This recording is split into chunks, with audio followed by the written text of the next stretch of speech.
Today we are looking at the cliff walk at Portvy by Claude Monet from the Art Institution of Chicago. And The Wanderer Above the Sea of Fog by Caspar David Friedrich from the Hamburg Kunsthalle. Is there anything you notice right away? Well, The Wanderer is a very balanced composition, which for me at least makes it feel more stable. So even though there's a gentleman standing on the edge of a cliff, I don't really feel a sense of danger when I look at that painting. The cliff walk is more of an asymmetrical composition, but the people in it are far enough away from the cliff that we're not so worried about them. And do you know who those people are? Yep, we do. Those two people are two of Claude Monet's daughters taking a walk on a lush cliff in Portvy, France. What else do you notice when you look at the painting? Well, Monet chose as his palette a variety of bright colors to capture the beauty of Portvy Beach. He used a specific kind of brushstroke to create a sense of wind and movement within the painting. Also, Monet added dark shading underneath of the cliff that the women are standing under to emphasize the height in which the cliff stands.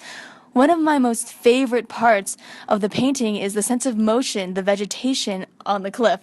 He did this by using a more obvious, less smooth brushstroke style in many of his works. For example, the study of a figure outdoors, women with parasol. The brushstroke is common in the Impressionist period because it flattens the painting, breaking the traditional rules of painting. I find it very interesting that the clouds are, for the most part, lined up in a very geometric way. This also makes the painting feel flatter and less natural. There's another reason why Monet uses small dots and commas of colors rather than longer, smoother brushstrokes. His shorter strokes blend together when viewed at a greater distance and seem to shimmer when viewed at a closer distance.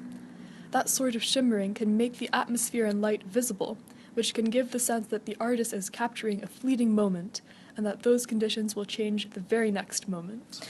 The way we see atmosphere in The Wanderer is a little different. There is definitely atmospheric perspective. The mountains get lighter and lighter the farther away they are from the hiker, but the lighting seems to be the product of a cloudy day, not some fleeting reflection of the rocks or anything like that. And I'm not a meteorologist, but those clouds don't look like they're going anywhere anytime soon. It seems like that gentleman might continue reflecting on the mountaintop just like that for a very long time.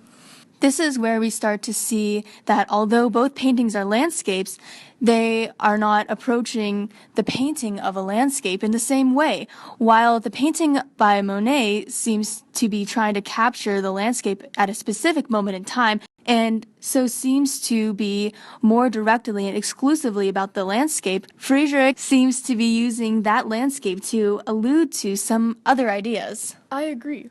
As quoted in Wikipedia, Gaddis wrote in The Landscape of History that the painting is, quote, contradictory, suggesting at once mastery over a landscape and the insignificance of the individual within it, end quote.